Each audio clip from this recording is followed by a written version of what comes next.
खुलुमबाय आं प्रमद खाख्लारि नोंथांमोनखौ आंनि चेनेलाव बयखौबो बरायबाय।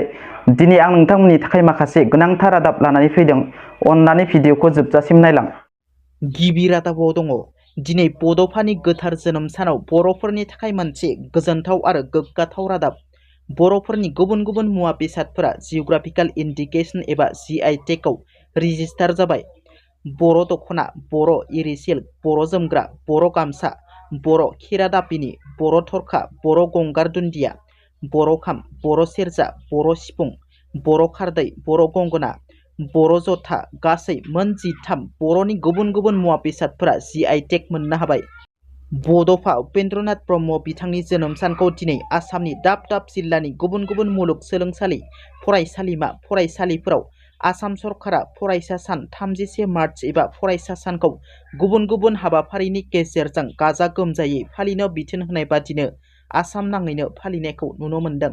बेबादिनो एबसुआ बड'फा UN ब्रह्म ट्रास्ट आरो क'क्राझार जिल्ला एबसुनि जथायै बानजायनायाव क'क्राझार जिल्लानि सिङाव थानाय दतमा थुलुंगाफुरियाव दिनै 31 मार्चआव बड'फा उपेन्द्रनाथ ब्रह्मनि 89थि जोनोम सान फालियो।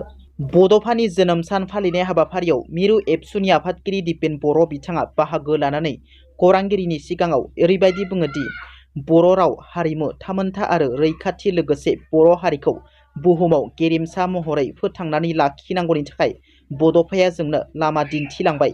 बिथांनि आदर्श आरो नीतिफोरखौ जों जेब्लाबो मानिना सोलिनो नांगौ होननानै बुंथियो। लोगोसे बर' हारिजों लोगोसे फिसा फिसा हारिफोरखौ फोथांनानै लाखिनो थाखाय बड'फाया लामा दिन्थिलांबाय। बिनि थाखाय भारत सरकारा बड'फानो भारत रत्न मान मर्यादा होनांगौ होननानै भारत सरकारनि खाथियाव खावलायदों मिरु एबसुनि आफादगिरि दिपेन बर' बिथाङा।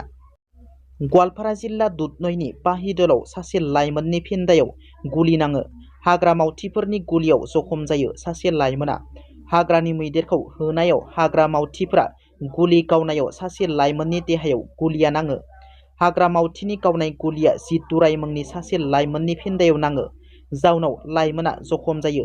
मिथिनो मोननाय बादिब्ला हरनि समाव ओंखारनाय मैदेरखौ नायनो थांनाय समावनो बे जाथाया जायो होनना मिथिनो मोननाय जादों। क'क्राझार प्रेस क्लाबाव MP नबकुमार सरनियानि खौरांगिरि मेल। धोरोम आरो टाइटेलखौ लानानै ST एबा गुबुन गुबुन हारियारि सिनायथि दानजाया। फैबाय थानाय लकसभा बिसायख'थियाव सिगांनि बादिनो देग्लायबो बाहागो लागोन नबकुमार सरनियाया। फिन MP देरहालांब्ला थाखानाय STफोरनि खहा जायाजासे मोन 6 हारिखौ ST खालामगोन होनना MP नबकुमार सरनिया बिथाङा खौरांगिरि मेलनि गेजेरजों बुंथियो। बर'नि मोन 13 आइटेम्सफोरा GI टेग मोननो हानायनि उनाव आसामनि केबिनेट मन्थ्रि UG ब्रह्मनि बिबुंथि।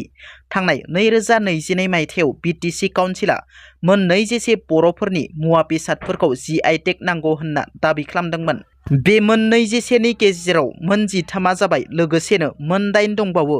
बे मोन 8आव आर'नाइ दं। बेबो नैथि फेजआव जागोन। बिनि थाखाय आङो BTC काउन्सिलखौ साबायखर होयो आरो GI रेजिस्ट्रेसनखौबो साबायखर होयो। बियो जोबोद गेदेर देरहानाय। प्रमद बर'नि दैदेननाय काउन्सिलआ बेखौ जाफुंसार खालामहोनो हाबाय 2022 आरो 2024 मायथाइनि गेजेराव। बेखायनो दिनैनि साना जोबोद गोजोनथाव होनना बुंथिनायजों लोगोसे बिथाङा बुंबावोदि बावैनो आरो बर'नि बागुरुम्बा मोसानायखौ गिनेस वर्ल्ड रेकर्डआव थिसननो थांगासिनो दङ होनना। दिनैनि रादाबा एसेनोसै। नोंथांमोना जुदि आंनि रादाबखौ खोनासंनानै मोजां मोनदोंब्ला अन्नानै लाइक, शेयार आरो साबस्क्राइब खालामनो दाबाव। लोगोसे बेल आइकनखौ थुनो दाबाव जाहाथे आंनि गोदान भिडिअआ नोंथांमोननिसिम थाबैनो सहैनो हायो। गोजोन्थों। जै बर' हारिनि।